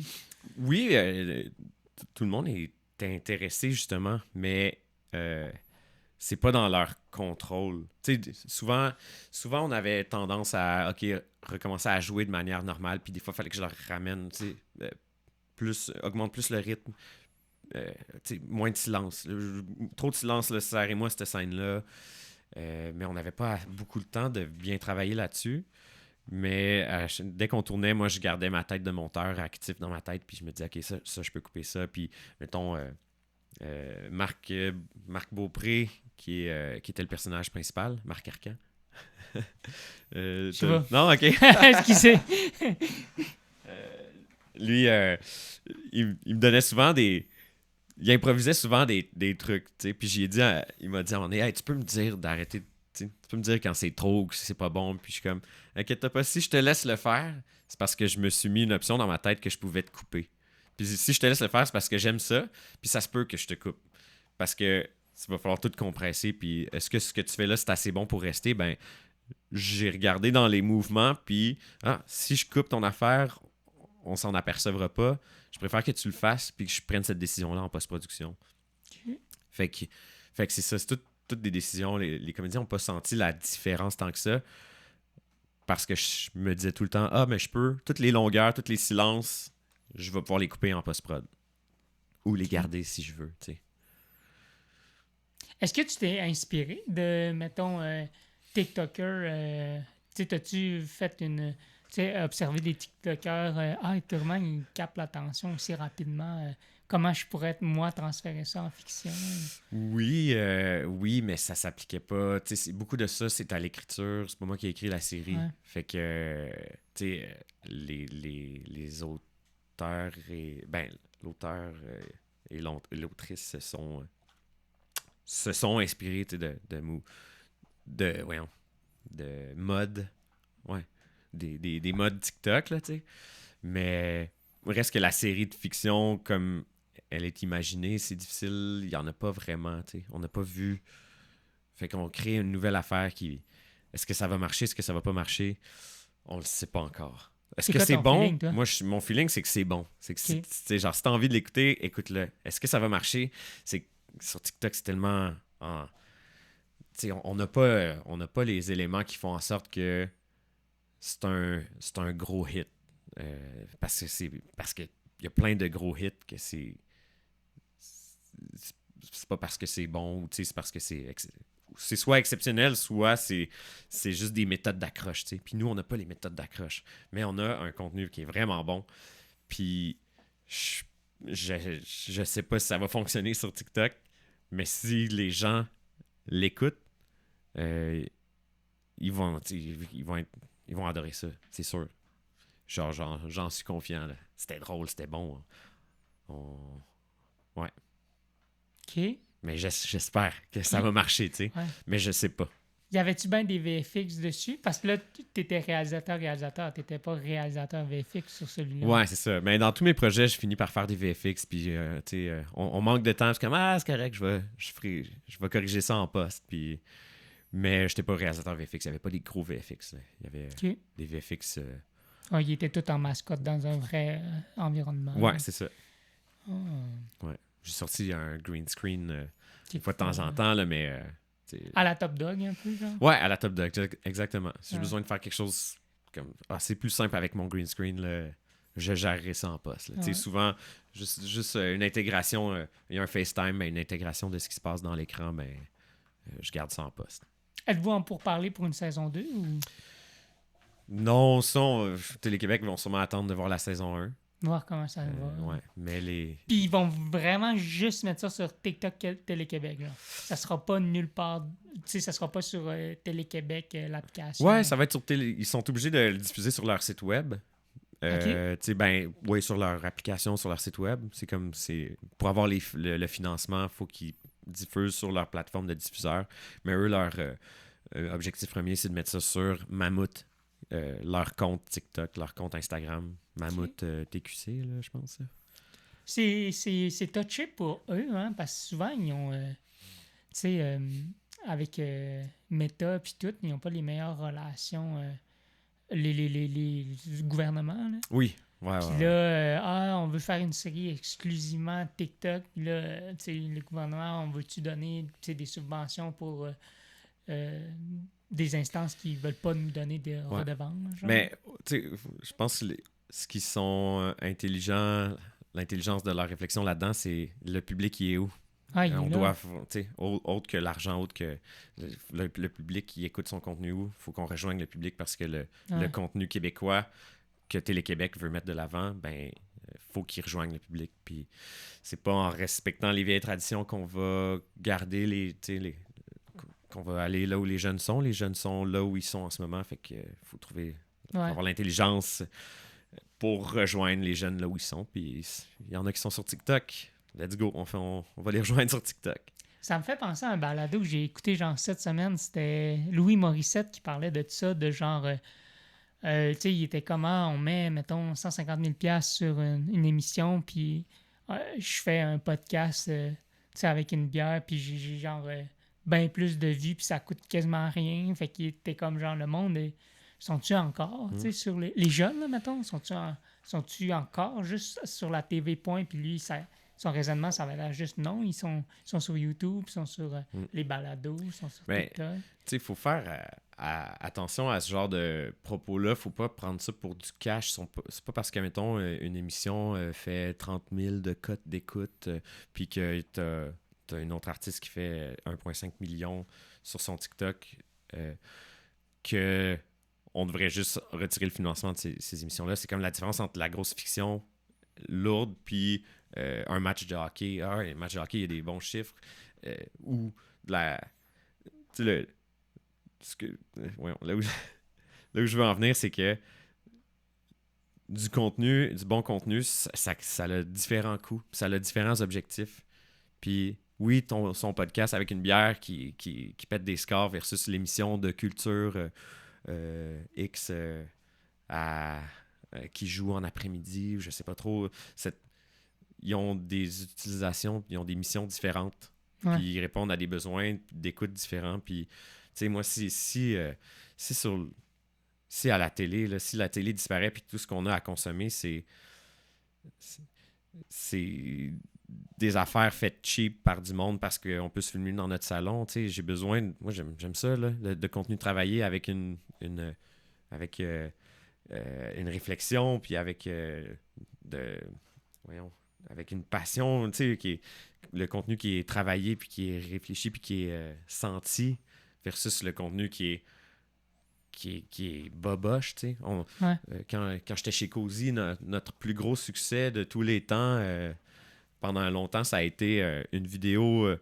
On a suivi un trend dans le temps, je me rappelle plus c'était sur quoi, là, c'était un trend Instagram, un reel, puis on a suivi un trend, puis on a fait comme 3 millions de views avec ce reel-là, puis ça nous a jamais rien apporté. C'est la vidéo qui avait le plus de views, mais qui nous a jamais rien apporté, parce que c'était du vide, c'était du vent. Puis un podcast comme celui-là qu'on fait en ce moment, ben, C'est du vent. c'est du divertissement très court, mais tu sais, est-ce que tu vas tu vas peut-être le partager, est-ce que tu vas venir le réécouter, mais mettons la série qui t'a vraiment touché sur Netflix, ou le créateur de contenu qui fait des trucs plus travaillés, qui fait tu sais, de Zach King, mettons, qui fait des VFX, qui fait des trucs un peu magiques, là, Ouais. c'est le fun, là. Il pourrait s'asseoir sur ses lauriers puis faire juste des podcasts, ou il peut continuer de faire des choses encore plus travaillées, qui ont besoin d'encore plus de budget. Ils vont peut-être faire moins d'argent que s'ils mettaient moins de budget sur ces affaires, mais on a besoin, on en veut, tu sais. Ouais. Penses-tu que la masse en veut? Ou c'est... Tu sais, parce que moi, je suis d'accord avec toi, puis... Mais est-ce qu'on est biaisé parce que nous, on aime le craft derrière? Ou la masse aussi veut ça autant que nous? La masse, elle veut n'importe quoi. Elle veut de tout. Ouais. Fait que nous, on est biaisés pour certains trucs parce que nous, on aime ça. Puis nous, on fait partie de la masse, on fait partie d'une niche de la masse, mais tu sais, un bon show Netflix avec un gros budget, c'est nice. Un bon show à Radio-Canada avec des comédiens qui parlent comme nous on parle, puis qui nous ressemblent, puis qui ont des enjeux qui sont plus proches de nous, c'est super important, tu sais. Ouais. Un gars qui, tu sais, quelqu'un qui veut être un Québécois qui veut faire comme Joe Rogan, puis faire son podcast, puis donner ses opinions, c'est important aussi. On a besoin de tout ça. Oh. C'est comme... Je ferai attention à ceux qui disent ça marche vraiment mieux que ça. c'est comme, oui, faut qu'on y pense, mais ça veut pas dire que c'est vraiment meilleur. Ça veut pas dire que c'est vrai. Ça a un meilleur impact. Probablement que ça a un meilleur impact, mais l'autre aussi a un bon impact. Il y a un impact important, tu sais. Ouais, je comprends. Ça- La qualité d'écoute n'est pas la même. Même si tu fais Ouais. 3 millions de vues, C'est ça. le monde, ils se rappelleront même pas de Ouais. ton œuvre. Genre. Mais après ça, il faut aussi garder le jugement de dire, OK, mais finalement, tu sais, peut-être qu'on pourrait mettre cet argent-là dans une place pour rejoindre un public différent. Tu sais, je dis pas qu'il faut tout préserver, il faut juste adapter, mais il faut pas comme... Après ça, il y a la game de la pub aussi. Là. Tu Ouais. sais, la pub, si tu y vends, hey, moi, il y a 3 millions par TikTok qui check. VS, j'ai genre 800 vues. Ouais. Ouais. Ça se vend moins bien, tu sais. Mais même si tu dis, ah ouais, mais mes vues sont vraiment plus. Tu sais, c'est 800 personnes qui vont acheter de toi, là, ils sont Ouais. craqués, mais eux, ils. Mais même en pub Ouais. aussi, tu sais, t'as des pubs qui coûtent rien puis qui vont vraiment rejoindre le public, mais tu sais, c'est parce que t'as plein de paliers de pubs. T'as des, mettons, t'as la grosse pub Mike chez Rona qui va pogner dans la tête à tout le monde, mais après ça, t'as besoin de plein de petites pubs de Rona qui parlent au bas de l'échelle, là, qui parlent des spéciaux de la semaine, qui vont rejoindre le monde tout le temps, là, tu sais, puis Ouais. ceux-là, ils coûtent pas cher, ils t'en mettent partout, puis mais t'as besoin comme d'un écosystème, c'est pas juste la bouillie, tout est important dans cet écosystème-là, puis il y a des choses qui coûtent vraiment, vraiment cher, puis qui vont peut-être rejoindre un moins grand public, mais qui sont vraiment importants pour... Parce que, ouais, je pense que le mot écosystème, c'est important. La culture, c'est un écosystème, puis si on se met à juste penser aux chiffres, on perd l'âme de la culture, puis Ouais. c'est important d'avoir des fleurs, puis d'avoir des pissenlits, puis d'avoir... tu sais, c'est un écosystème. Ah, ouais, je comprends ton point. OK, nice. Moi, je regardais ma petite liste vite de même qu'on a montée ensemble au début. Je pense qu'on a tout fait. As-tu des sujets que tu veux aborder sur ce projet-là? Non, Ok. moi, je veux savoir qu'est-ce qui se passe avec toi. Qu'est-ce qui se Tu fais passe bon avec ces moi? temps-ci? Je fais du karting. Tu fais du quoi? Du karting. Du karting, Ouais, ouais, j'ai puis tombé c'est ça. là-dedans. Là. Comment ça, t'es tombé là-dedans? Depuis quand t'es tombé là-dedans? Récemment, là, ben, j'ai tout le temps été intéressé par le... Ben, tout le temps. Récemment, été intéressé par... Tu connais-tu le documentaire Netflix Drive to Survive? Ouais, oui. J'ai des amis qui m'ont montré ça. Puis là, Ouais. je suis commencé à m'intéresser à juste écouter la Formule 1. Puis après ça, j'ai eu un intérêt à juste... j'aimerais ça comprendre comment faire de la course ou tout. Puis Pourquoi? là, Pourquoi tu as voulu comprendre à faire de la course? j'aime Ben, c'est une côté de moi aussi qu'on retrouve aussi dans les vidéos, mais avant, je voulais être ingénieur aérospatial. Là. J'étais justement à place de faire les HEC, j'ai failli être ingénieur aérospatial. Fait que j'ai tout le temps aimé comprendre, mettons, la technologie La fine derrière. pointe, Puis, là. ben, comprendre la logique aussi, comment quelqu'un va gagner ou parce que comment il va aller plus vite, genre. Ouais. Puis il y a beaucoup de pilotage là-dedans. Fait que là, ça me... Ben, une fascination, là. Puis là, je suis rendu à... Je travaille sur un projet d'expérience de karting. Qu'est-ce que tu veux dire? Je veux, moi, louer des cartes de compétition, là, comme je ouais. fais, là. Puis, genre, faire vendre des expériences de genre... tu payes un forfait, puis moi, je te fais essayer un kart, mais j'en fais avec toi, genre. Parce que moi, j'en ai loué, mais, tu sais, eux, ils font juste te louer ça, puis bye, Ok. là. Fait que tu ferais Mais moi, je le whole. voudrais être miké avec, puis j'ai envie de dire, check, prends cette ligne-là. Prends ce virage-là de telle manière, ralenti ou... Ouais, puis vu que, tu sais, les cartes de cette performance-là, c'est des cartes solo, là, fait que tu peux, genre, rarement parler avec la personne, puis c'est juste elle qui le découvre par elle-même, puis elle le découvre en se tirant dans le bois, puis elle fait « Ah, là, je suis allé trop loin », mais si c'était accompagné, ça serait cool. Fait que là, je travaille sur un concept de même, mais là, tu sais, je suis à l'étape de faire des soumissions avec les assureurs, puis voir si ça peut se tenir financièrement. Là. Nice. Fait que là, je travaille sur ça un peu. Fait que c'est du contenu card. Fait que là, je fais du contenu card, genre. Fait que là, c'est un projet suicide que je développe qui prend tout mon automne. Sinon, j'ai mon... Puis t'écris un court-métrage de karting. Sur le card. Oui, ça, c'est bon. Je t'avais envoyé Le synopsis, Ouais. qu'est-ce que t'en pensais? Le petit synopsis, la... Veux-tu que je te le le remets, fasse là. relire? Non, mais je me rappelle plus le nom de la fille. La petite fille. Ben, en tout cas, le nom est. Ah, elle a-tu un nom? Elle s'appelle Max Max, c'est ça. dans le truc, Comme mais Max c'est pas. Verstappen, non? Oui, mais c'est une fille. Puis là, j'étais comme, ah, Ouais. c'est malade. Non, c'est nice. C'est nice. C'est nice que tu relis ta passion puis t'écrives ta passion, ta nouvelle passion, mais que t'écrives un court-métrage sur ce sujet-là. Genre, puis en plus, c'est une histoire d'enfant. Moi, je suis toujours un faible pour les histoires d'enfants. Il y a quelque chose. Et on va virer ça en jeunesse. Ouais, c'est ça. Cours jeunesse. Mais voyons. Tiens-moi au courant. Je suis curieux de voir le scénario évoluer. Puis... J'ai fait un dépôt. Oh, OK. Ouais, fait que j'ai des réponses justement le 15 novembre, fait que dans moins d'un mois. Si ça va s'écrire, là. Parce que, ouais, knock on wood. Mais là, j'ai pas appliqué sur la production en premier. J'ai appris de mes erreurs, puis là, Ouais, appliqué sur l'écriture. Ouais, C'est avant, puis... C'est vraiment contingenté, là. Fait que bonne chance dans tout ça. Gros merde, mais... Ouais, à voir. En tout cas, ça, c'est un autre projet qui mijote. Sinon, j'ai mon projet de zombie qui... Ça va faire 4 ans que j'essaie de faire de quoi avec, là, mais... Ah ouais? Ouais, mais ça avance pas vraiment. Lâche pas. Ouais. Mais là, j'ai C'est même normal, pas... c'est normal. Ouais. Continue, trouve-toi d'autres continue. Mets-les pas, garde-les dans ton pipeline, mais trouve-en d'autres, puis il y a des projets plein de projets qui sont vraiment travaillés, puis qui finissent par mourir, puis c'est des deuils à faire, mais... Mais c'est fou, ça, tu sais, quand... on dirait que je le réalisais pas avant, tu sais, j'entendais des Jean-Marc Vallée dire « Ah, moi, Crazy, ça a pris genre style 10-12 ans avant de le faire. » Ouais. Puis là, je suis là, ouais, 10-12 ans. Puis là, quand t'es comme... Tu sais, moi, ça fait... C'est ma 4e année que mon truc de zombie, que j'essaie de le pousser, puis là, je suis comme... Ah, je sais même plus si ça va me tenter. Rendu, tu sais. Puis, tu sais, je suis comme... Tu sais, c'est une année...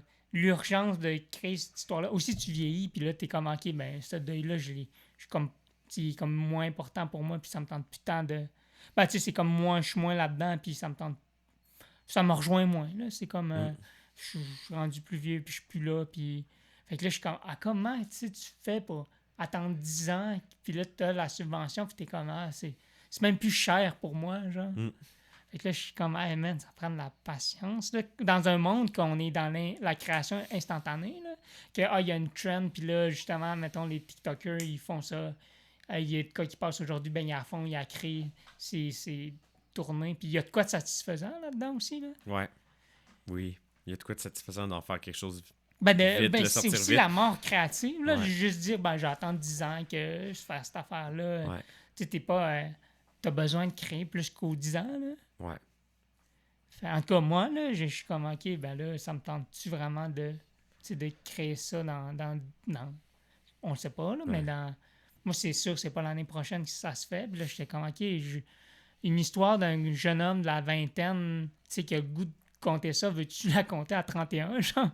J'étais comme ça. Ouais, mais tu peux l'adapter. Tu sais, les thèmes qui te plaisaient avant, ils ont sûrement évolué. Puis, c'est vrai. Tu sais, ça peut être autant, genre, les conflits que le zombie vit ou... dans le fond, zombie, ça m'intéresse plus, mais les conflits qu'il vivait m'intéressent encore. Comment je fais? Je change, c'est plus un zombie, c'est un commis de dépanneur. Ouais. Là, je dis n'importe quoi, mais ça serait bon, ça. Comment toi, tu navigues là-dedans, dans cette attente-là de genre, ce projet-là, peut-être qu'il se fera jamais, puis là, 6 ans plus tard, ça pop, puis là, OK, on fait ça, OK, go. C'est une bonne question. Puis de rester intéressé créativement parlant, là. Ouais. Parce que moi, j'étais comme démotivé de faire, OK, c'est vraiment, tu sais, j'ai comme franchi la première étape, mettons, mais je suis comme, OK, mais là, il y aurait genre 5-6 étapes, puis là, je suis à la première, puis ça fait 4 ans, là. Ben, je te dirais, ce qui fait la différence entre... ce genre de projet-là, c'est comme courir un marathon, admettons. Tu sais, j'ai connu des gens qui partaient des projets puis qui se dégonflaient en plein milieu. Puis c'est comme, ce projet-là, genre, t'as pas fait tout ça, ce travail-là pour abandonner ou pour comme perdre ta motivation puis te mettre à botcher en plein milieu. T'sais, abandonner, c'est pas juste genre quitter le projet, c'est te mettre à botcher puis te mettre à tourner les coins ronds, de plus croire dans le projet. C'est ce qui va faire la différence entre un cinéaste qui réussit puis un qu'on lui confie plus les rênes d'un projet, par exemple. C'est la personne qui va continuer de mener le projet puis d'arriver à la ligne d'arrivée puis de donner tout ce qu'elle a parce que ce projet-là, il faut que tu y crois, il faut que tu l'amènes. Puis c'est correct, tout le monde, les projets qu'on abandonne, qu'on perd la motivation, mais c'est un conseil que je peux donner, c'est genre, si admettons, si tu reçois le financement pour une étape, là, c'est OK, pousse, puis arrange-toi pour qu'elle te plaise cette étape-là. Arrange-toi pour que ça soit bon, tu sais. Arrange-toi pour pas perdre ta motivation. Parce que c'est ça. Si tu mènes un projet, c'est toi le capitaine, là, puis tout le monde va suivre un capitaine dans les pires tempêtes s'il est sûr de lui. C'est une bonne idée, jongler avec plusieurs idées simultanément pour essayer de comme te recrinquer avec... Ouais. Une idée qui est attente moins, la mettre sur la glace, la laisser sur le back burner, puis la ressortir quand tu reprends l'énergie, quand chaque personne a ses techniques différentes, mais c'est une bonne idée d'avoir plusieurs fronts sur lesquels travailler. Là, parce que bûcher back-à-back plusieurs années sur une idée que tu te fais dire non aussi. Là. Ouais, parce que c'est tout le temps non. C'est un échec. Ouais. Fait que cette idée-là, elle se met à devenir un échec pour toi parce qu'on t'a dit non trop souvent. Ouais, mais à un moment donné, tu te dis que mon idée, c'est de la merde. C'est ça. Puis si ça a été si long, tu parlais de Crazy, je sais pas combien d'années ça a pris, mais sûrement que ça a été long. Si ces personnes-là s'étaient dégonflées. Si tu y crois à ton idée, c'est pas parce que les jurys qui donnent les financements, ils changent tout le temps. C'est tout le temps des gens différents. Des fois, c'est les mêmes, puis c'est souvent, ils changent, puis ces gens-là, ils ont toutes des opinions puis des goûts différents. Puis ça influence beaucoup les choix qu'ils vont faire, tu sais. Même si on aime se croire indépendant, on est tous teintés. Fait qu'à un moment donné, tu vas tomber sur la bonne personne. Ou à un moment donné, tu vas tomber, ils vont te donner les bons commentaires qui vont faire que tu vas amener ce projet-là. Puis à un moment donné, tu vas avoir la bonne idée, puis à un moment donné, ça va marcher, tu sais. Puis ça se peut que ça marche jamais, mais tu vas en avoir d'autres projets en même temps qui vont te faire garder l'espoir. Puis toi, c'est quoi ton prochain, là? Moi, j'attends toujours ton première version de scénario de ton histoire de personne itinérante. Ah, c'est vrai. Faut que tu te loues un chalet, là, puis là, c'est mon plan de l'automne, là. Mais, ah ouais? Ouais, c'est ça. OK, ça s'en vient, là. La personne sans domicile fixe. Ouais. Parce que dans ma tête, je suis inspiré des gens qui vivent dans des tentes, là, mais j'aimerais ça. C'est un enfant qui se lie d'amitié avec quelqu'un qui vit dans une tente cachée, tu sais. Une tente cachée. Tu sais, les tentes que tu vois cachées dans les parcs, dans les villes. Là. Ouais, c'est ça. Sur Notre-Dame. Là. Il y en a tellement partout. Là. Promenez-vous dans les parcs, là, puis en fait, promenez-vous dans des endroits où vous n'êtes pas habitué de vous promener. Vous allez voir une tente à un moment donné cachée là, que la police peut pas voir, mais elle est là. Tu sais. T'as ça à Québec, t'as pas juste ça dans le schlag. Là, tu sais. L'autre fois, je courais sur le boulevard Notre-Dame. C'est crazy, là. Il y a genre... C'est-tu un boulevard ou c'est la rue Notre-Dame? Le boulevard, là, c'est crazy, là. Ouais, c'est genre une ville de tentes, là. Ouais, là, t'as la ville de tentes, mais t'as aussi, tu sais, si tu te promènes dans Québec, t'as des tentes cachées. Ouais. Dans toutes les villes, dans toutes les grandes villes, t'as des tentes cachées. L'hiver, il y en a, je sais pas s'ils ils réussissent à survivre, mais genre, tant qu'il n'y a pas de neige, là, ils sont cachés. Il y en a, là. Puis, des fois, la police sont au courant, des fois, ils sont pas au courant. Puis toi, ça serait-tu un drame que non, tu écris? Les drames, c'est pas tant pour moi. Moi, ça prend... J'aime les comédies qui font pleurer, tu sais. Les drames qui font rire. Fait que, tu sais, mais que, tu sais, faut que ça soit plaisant puis triste. Tu sais, j'aime ça amener de la tristesse dans des projets qui sont trop drôles puis de l'amener de l'humour dans les projets qui sont trop tristes. Ouais. Fait que, ouais. OK. Ça serait une comédie dramatique. Peut-être qu'un jour, tu vas nous arriver avec comme Todd Phillips qui a juste fait de l'humour puis maintenant, il arrive avec Joker, genre, puis que c'est Ouais. complètement, tu sais, dramatique. là. Ah ouais, je vais faire ça, moi. Ah, mais ça m'avait... Ah ouais, non, tu mais sais, c'est... on est loin Ben d'Hangover, oui, là. mais c'est full, c'est Juste- plein d'empathie, ce film-là. Ouais. Là. Ce film-là, l'empathie pour le personnage du Joker, là, c'est comme... Wow! Mais c'était crazy que ce gars-là aille là, genre. J'étais comme, Ouais. ah, ouais, ok. Ouais. T'as Mais ça aussi c'est ça. en toi, là. Moi, c'est mon rêve de faire un projet, tu sais. J'ai fait beaucoup d'humour, puis ah ouais. Puis là, je fais de la jeunesse, puis ce gars-là, il fera jamais... Tu sais, il y a des gens qui pourraient penser, qui pourraient être snob de penser que je serais pas capable de faire des trucs sérieux, des trucs dramatiques. Mais alors que j'ai une grosse envie d'en faire, là, tu sais. Du Mais- drame, juste drame. Ben, du drame... Pour l'instant, j'irai pas dans du drame parce que j'ai pas le... ben, parce que j'ai pas encore l'envie de faire juste du drame. Mais un jour, je ferai du drame. En tout cas, Drame-drame. j'espère, tu sais. Du drame. Ouais. Mais pour tu sais, ce que j'aimerais vraiment faire, c'est une comédie dramatique qui vient te toucher, qui vient te faire pleurer, qui vient chercher des émotions qui sont pas juste le rire, tu sais. Ouais. C'est ça mon projet que j'ambitionne à faire dans les 10 prochaines années, là, quelque chose qui va vraiment faire pleurer et rire. Pleurer. Pas pleurer de rire. Pleurer. Ben, ça aussi, là, mais pleurer et rire. Ok, mais pas drame. Non. Ok. Pour les 10 prochaines années, j'irai pas dans le Pleurer. drame. Ok, mais peut-être quand tu es Peut-être un jour. proche de la retraite. Mais tu là, vas- c'est ça, j'ambitionne de manière réaliste. Là. Ouais. Moi, j'en ai un drame Ouais?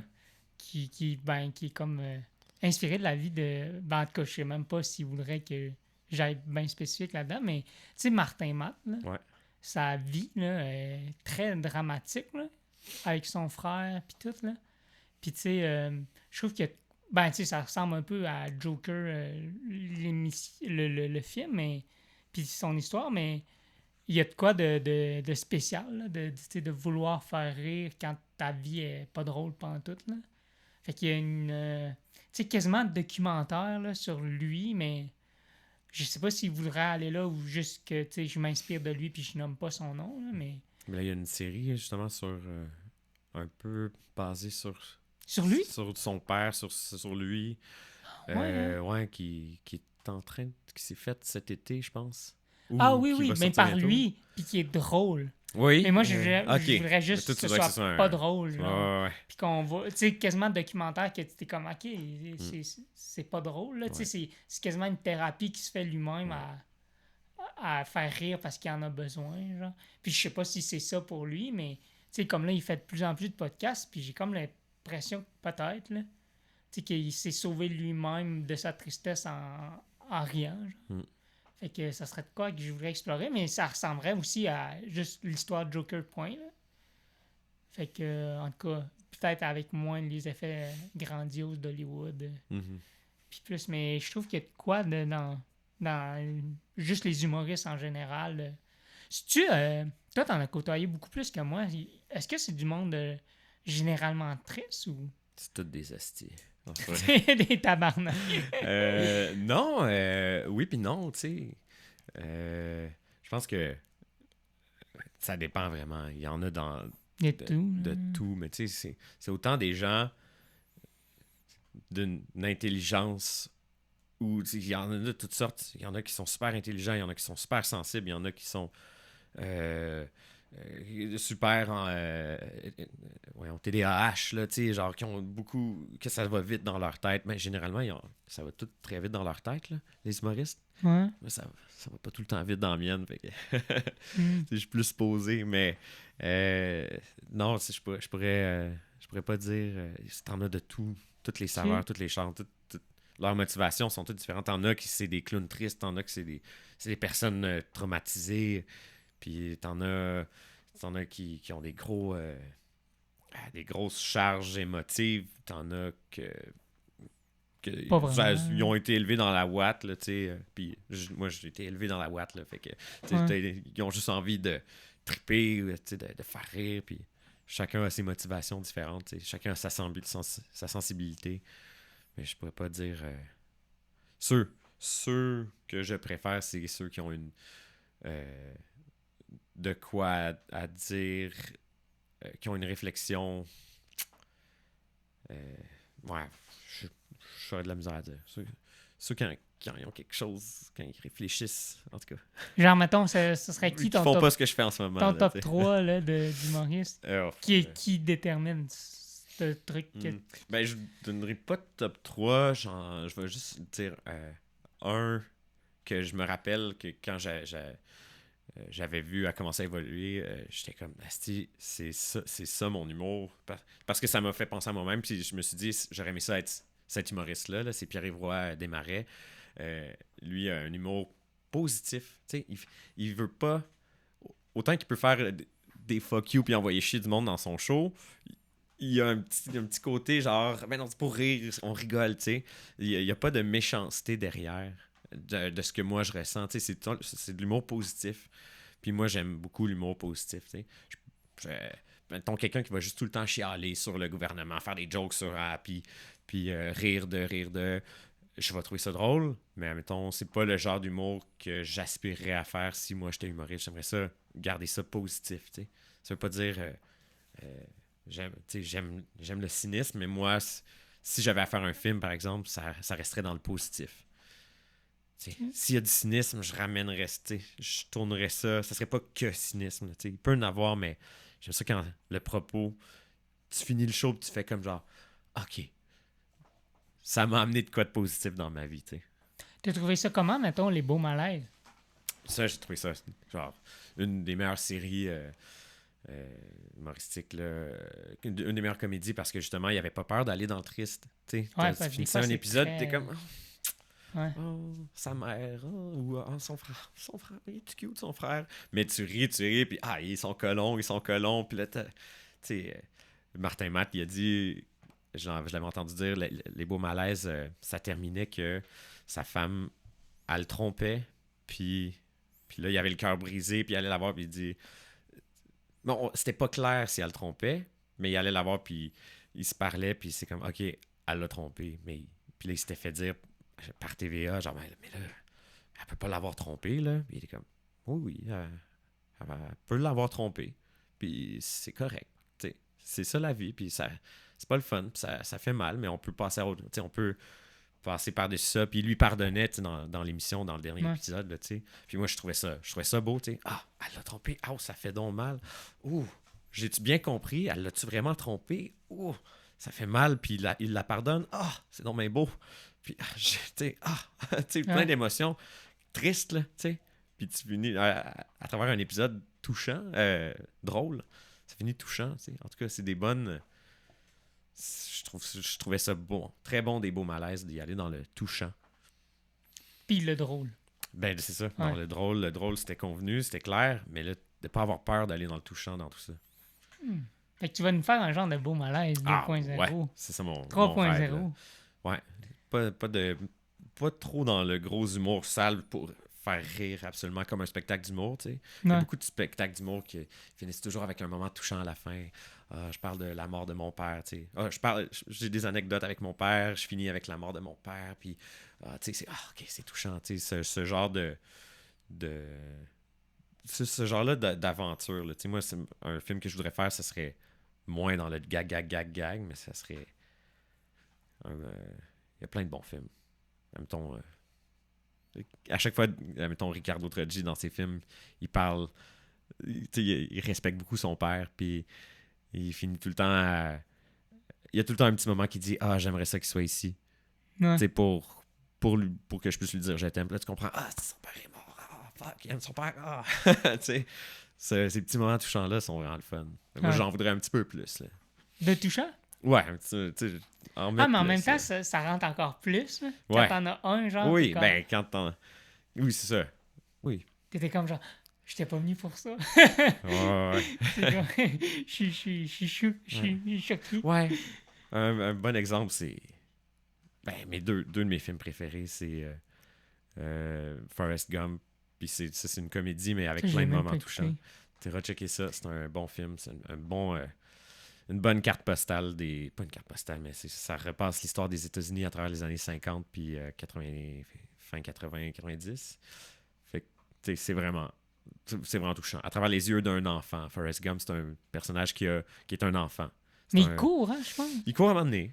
Parce que là, la phrase court, Forrest court. Ouais, c'est ça. Il court. là, Il court pour changer les idées parce qu'il fait briser le cœur. Fait qu'il part courir pendant 4 ans.